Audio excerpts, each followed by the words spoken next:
Hikmah yang ke-65. Asy-syaitanu ala idlalil alim ahrasu minhu ala idlalil jahil. Lianna al-alima idza dhalla yadhillu bi dhalalihi ghairuhu wal jahilu laysa kadzalik. Syaitan untuk menyesatkan orang alim lebih bersungguh-sungguh berbandingkan menyesatkan orang jahil. Karena orang alim jika ia sesat, maka ia menyesatkan orang lain. Tapi jika orang jahil yang sesat, maka ia tidak berlaku menyesatkan orang lain karena tak ada orang akan ikut orang jahil.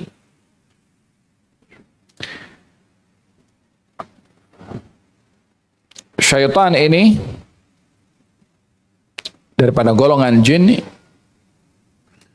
yang punya perangai menyesatkan. Syaitana itu artinya al-idlal, menyesatkan. Syaitan ini terbagi dua.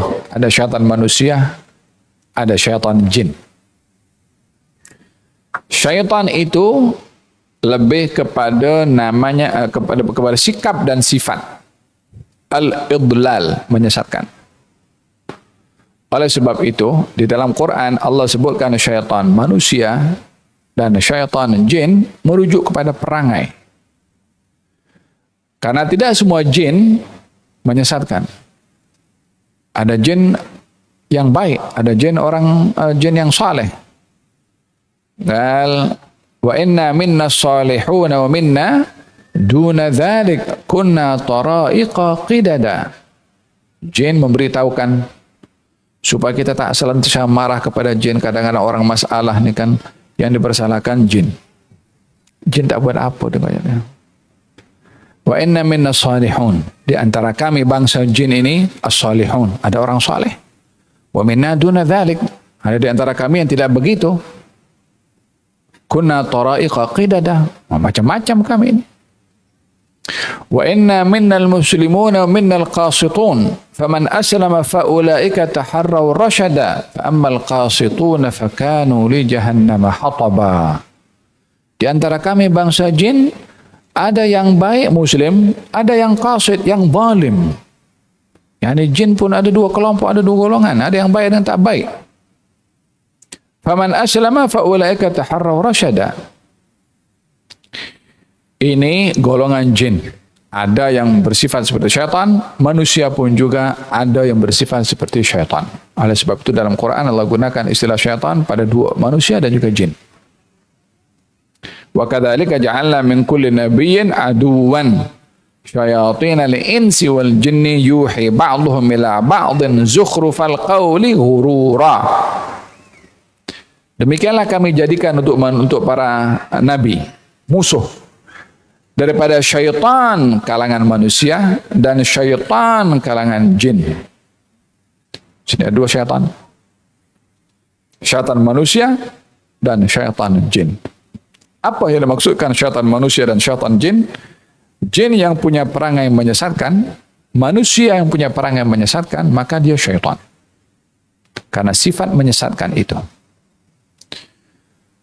Maka dalam kata-kata ini katanya syaitan, baik itu syaitan jin secara khususnya karena dia adalah makhluk yang kita tidak nampak, atau syaitan manusia.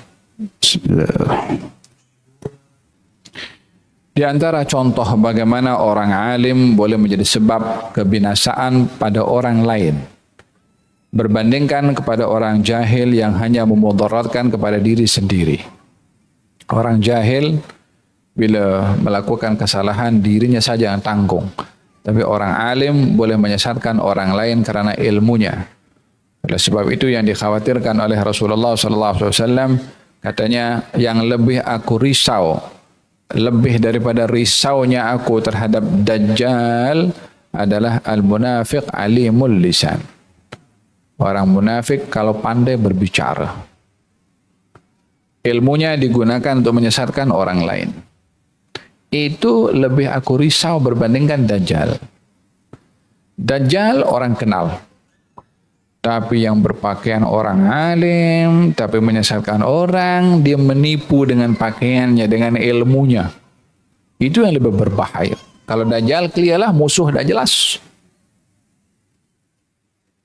Di antara mereka adalah namanya Bal'am bin Ba'ura.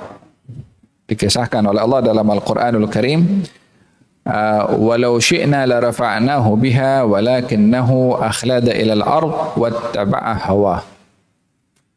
Jika kami berkehendak, kami boleh angkat darjat orang itu. Ini Bal'am bin Ba'ura, salah seorang pengikut Nabi Musa, punya ilmu, punya kelebihan doa mustajab. Hanya permasalahannya ia tertipu dengan keduniaan. Dia gunakan ilmunya against Nabi Musa. Tapi tak berjaya. Nak berdoa, semoga Allah binasakan Nabi Musa. Tapi keluar daripada mulutnya, ya Allah selamatkan Nabi Musa. Tak boleh nak cakap binasakan Nabi Musa. Disuruh oleh raja yang berkuasa waktu itu. Sebab Nabi Musa tengah keluar untuk masuk Baitul Maqdis. Maka golongan ini risau. Nabi Musa bila masuk Baitul Maqdis akan menguasai kawasan itu. Maka raja yang berkuasa beritahu kepada Bal'am, doakan supaya Musa tak masuk ke dalam sini. Alhasil dia tak berjaya untuk mendoakan kebinasaan kepada Nabi Musa. Apa dia buat? Dia beritahu kepada raja, "Raja, kalau kamu mahu ini Musa tidak boleh masuk ke wilayah ini, perintahkan perempuan-perempuan untuk keluar dalam keadaan bertelanjang, supaya Bani Israel tergoda dengan mereka sehingga melakukan perbuatan yang dimurka oleh Allah Ta'ala, sehingga dengan perbuatan murka itu Allah hukum mereka tak boleh masuk." Dia gunakan ilmunya tapi untuk menyesatkan orang. Dia gunakan ilmunya tapi untuk mengelirukan dan menjadikan orang lain berbuat dosa. Dia sesatkan orang dengan ilmunya. Yang berlaku pun demikian, mereka akhirnya tergelincir melakukan perbuatan dosa. Dikisahkanlah ini Bal'am bin Ba'ura yang menggunakan ilmunya untuk menyesatkan orang. Katanya wattaba'a hawa, dia berpeluang untuk diangkat darjatnya, tapi lebih dia menghinakan diri karena mengikut kepada hawa nafsunya semata-mata untuk mendapatkan habuan keduniaan. Famathaluhu, perumpamaan orang alim ini, kamathal kalbi, umpama anjing. In tahmil alaih yalhath atau tatruku yalhath. Kau dokong dia, dia mengeluarkan lidahnya, engkau lepaskan dia, tetap dia mengeluarkan lidahnya. Dzalika mathalul qaumil ladzina kadzdzabu biayatina faqsusil qasasa la'allahum yatafakkarun. Lihada pepatah mengatakan zallatul alim zallatul alam. Kalau orang alim tergelincir, alam tergelincir. Al-Imam Al-Ghazali menukil satu athar dalam hadis, katanya begini, sinfan minan nas idza saluha saluhan nas, al-ulama wal umara. Dua golongan, kalau dua golongan ini baik, baiklah semua orang. Yang pertama ulama, yang kedua umara. Lalu katanya, salahin nas bisalahil umara wa salahil umara bisalahil ulama. Rukunnya rakyat, baiknya rakyat, harmoninya rakyat kalau baik para penguasa. Baiknya para penguasa bergantung dengan baiknya para ulama. Jadi punco itu pada orang alim dulu. Rosaknya ulama, rosaknya penguasa, rosaknya penguasa, rosaknya masyarakat. Semua kembali kepada ilmu. Bila salah guna, hancur segala-galanya. Siapa yang buat scammer, yang orang buat scam? Bukan orang jahil. Orang berilmu, mungkin di pasar university, pakar dalam IT. Siapa yang buat rashwah dekat tempat-tempat tertentu? Mungkin ada gelaran doktor, mungkin ada gelaran university punya degree atau master atau PhD. Siapa yang pecah amanah? Yang biasa-biasa ini mungkin yang tak ada ilmu, mungkin kecil-kecil je. Yang pandai-pandai ini yang guna ilmunya untuk tempat-tempat yang guna ilmu untuk menipu. Siapa yang dia boleh lari daripada audit? Orang yang punya ilmu juga. Tapi digunakan ilmunya untuk mengelirukan orang. Idzan zallatul alim, zallatul alam. Ketergelinciran orang alim menyebabkan ketergelinciran alam. Katanya syaitan lebih sungguh-sungguh menyesatkan orang alim berbandingkan orang jahil. Kerana sesatnya orang alim, yang lain boleh sesat. Kalau orang jahil tidak demikian. Walau bagaimanapun, syaitan untuk mengganggu orang alim lebih sukar berbandingkan mengganggu orang jahil. Katanya wala alimun wahidun asyaddu ala syaitan min alfi abid. Satu orang alim lebih sukar untuk dihadapi oleh syaitan berbandingkan 1000 orang ahli ibadah. 1000 orang ahli ibadah mudah syaitan nak kacau kalau dia jahil. Tapi satu orang alim bukan mudah nak kacau. Satu hari ada syaitan nak masuk masjid. Syaitan boleh masuk masjid? Iya, dia akan masuk dengan orang kalau masuk masjid tak baca bismillah, tak baca doa, dia masuk dalam situ. Sama juga masuk dalam rumah pun juga. Oleh hadza bil hadis dalam kitab azkar, orang kalau masuk rumah tak baca doa, syaitan masuk. Adraknal mabit, 5-star hotel. Kalau makan tak baca bismillah, syaitan kata adraknal asya, free dinner. Allah manusia kasih makan kepada syaitan, la haula wala quwwata illa billah. Bismillah saja, bismillah, bismillah. Boleh jadi pelindung daripada syaitan. Tak akan masuk rumah wala makan. Berkat rumah. Masuk rumah, assalamualaikum warahmatullahi wabarakatuh, bismillah. Rabbi adkhilni mudkhala sidqin wa akhrijni mukhraja sidqin waj'alni min ladunka sultanan nasira. Masuk masjid, bismillah, Allahumma ighfir li dhunubi waftah li abwaaba rahmatik. Masuk masjid. Masuk tandas, baca doa, keluar tandas, oh, jaga dia oleh Allah Subhanahu wa taala. Katanya syaitan ingin masuk masjid, nampak orang satu sedang salat, satu sedang tidur. Yang salat orang jahil, yang tidur orang alim. Syaitan ragu-ragu nak masuk. Katanya aku nak kacau yang salat, tapi yang menghalang aku yang tidur. Sehingga lebih dirisaukan yang tidur berbandingkan yang salat oleh syaitan. Sebab yang tidur orang alim, nafasnya boleh mengganggu kepada syaitan. Tapi orang jahil hatinya lalai, dia mudah untuk diubah oleh syaitan. Dan demikian berkenaan dengan ilmu yang boleh menjadi penghalang kepada syaitan untuk boleh mengganggu kepada orang alim. Nah, walau bagaimanapun level syaitan ni macam-macam. Ada level yang high class. Tengok siapa yang akan diganggu oleh syaitan ni. Yang kelas-kelas tinggi jadi orang-orang yang hebat-hebat itu dikacau ni. Yang dikacau dengan perempuan, yang dikacau dengan harta, yang dikacau dengan pangkat. Dan kita dalam Quranul Karim Allah Subhanahu wa taala ceritakan tentang bagaimana iblis ini, yang iblis ini high level lah. Dia pergi ingin mengganggu kepada Nabi Adam alaihi salam dengan Siti Hawa. Katanya mengatakan kepada Adam dan Hawa, kamu tahu tidak kenapa kamu dilarang untuk makan buah ini, pokok tu ya. Pokok tu dikasih nama Syajaratul Khuldi, pokok khuldi, yang bagi kiasan, bagi gelaran tu pokok khuldi, pokok kekal lah. Itu syaitan bagi tahu itu pokok khuldi.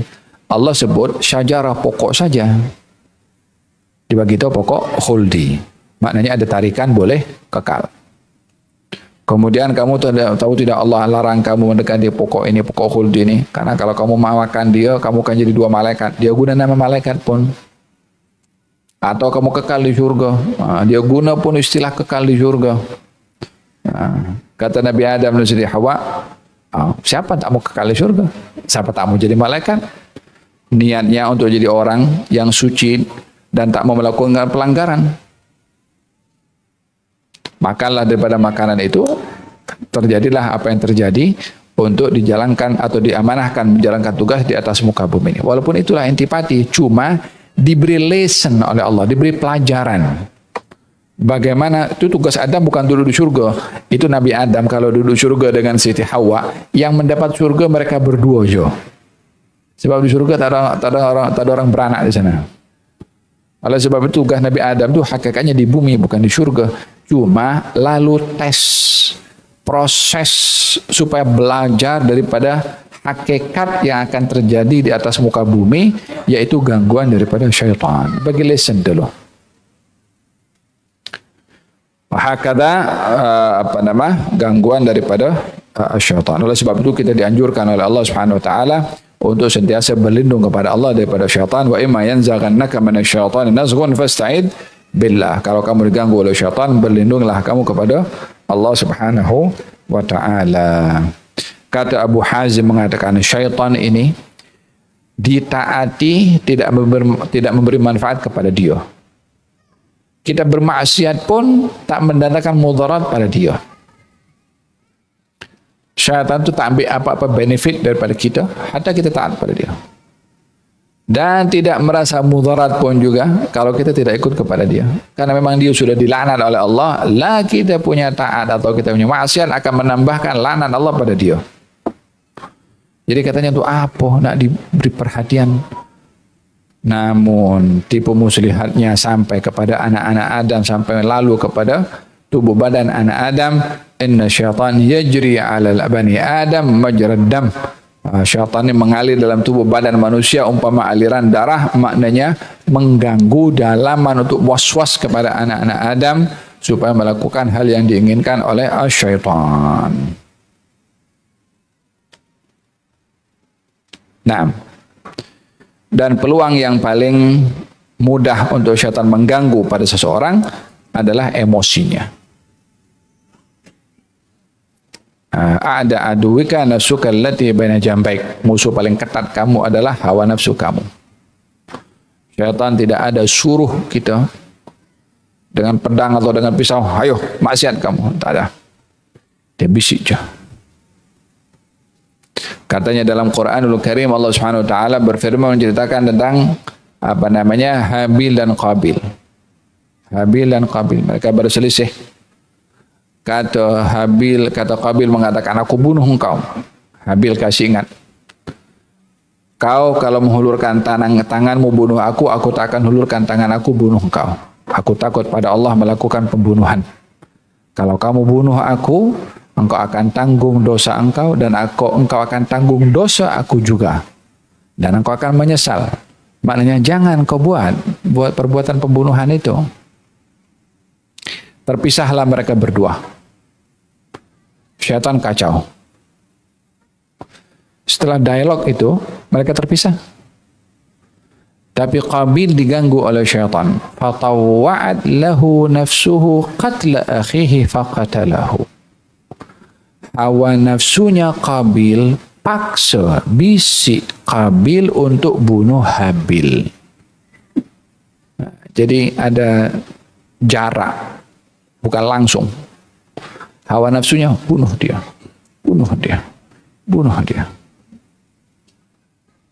Dilakukanlah pembunuhan itu.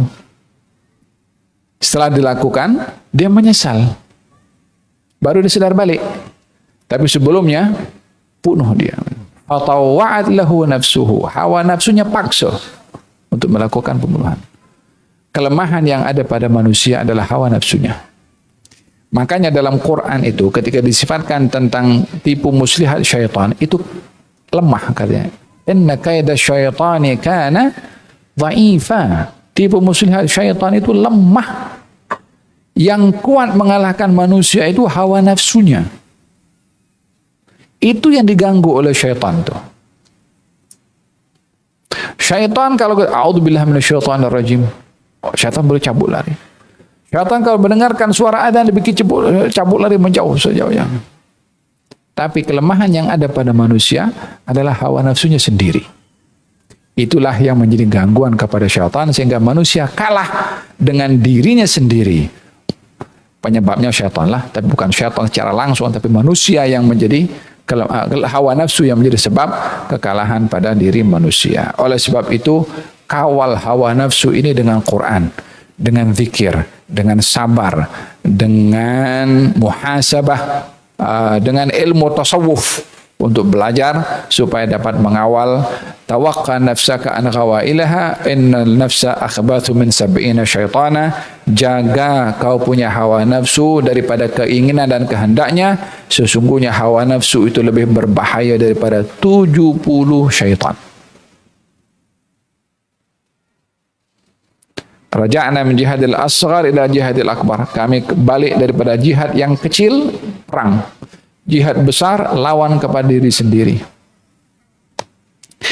Ketika berbicara tentang peperangan terhadap hawa nafsu, Allah subhanahu wa ta'ala bersumpah 11 kali sumpah. Nak bagi tahu peranan hawa nafsu ini yang boleh membawa kebahagiaan atau kebinasaan. 11 sumpah Allah bersumpah. Hanya Allah itu kalau tak bersumpah pun sudah maha benar dia. Tapi ini bersumpah 11 kali. Wasyamsi waduhaha wal qamari idza talaha wan nahari idza jallaha wal laili idza yaghshaha was samai wama banaha wal ardi wama tahaha wa nafsin wama sawaha fa alhamaha fujuraha wa taqwaha qad aflaha man zakkaha wa qad khaba man. 11 kali sumpahan baru dibagi tahu. Wa nafsi wa ma sawwaha fa alhamaha fujuraha. Hawa nafsu ada ilham yang baik dan yang buruk. Ilham dari Allah Subhanahu wa taala, yang buruk daripada syaitan. Qad aflaha man zakkaha. Bertuah orang yang mensucikan hati dan jiwanya, dan akan rugi orang yang mengotori hati dan jiwanya. Moga-moga Allah Subhanahu wa taala kalau ketika ayat ini turun kepada baginda Rasulullah, Nabi ajarkan doa supaya kita dapat gunakan doa ini. Wa nafsi wa ma sawwaha falahama fujuraha wa taqwaha qad aflaha man zakkaha wa qad khaba man dassaha. Kata baginda Rasulullah, Allahumma ati nafsi taqwaha wa zakkiha anta khairu man zakkaha anta waliyuha wa maulaha. Katanya, Allahumma ati nafsi taqwaha. Ya Allah, berikan kepada hati dan jiwaku ketakwaannya. Allahumma ati nafsi taqwaha wa zakkiha, dan sucikanlah ia. Anta khairu man zakkaha, engkau adalah sebaik-baik zat yang mensucikan hati dan jiwa aku. Anta waliyuha, engkau adalah penolong kepada hati dan jiwa aku. Wa maulaha, engkau adalah Tuhan kepada hati dan jiwa aku.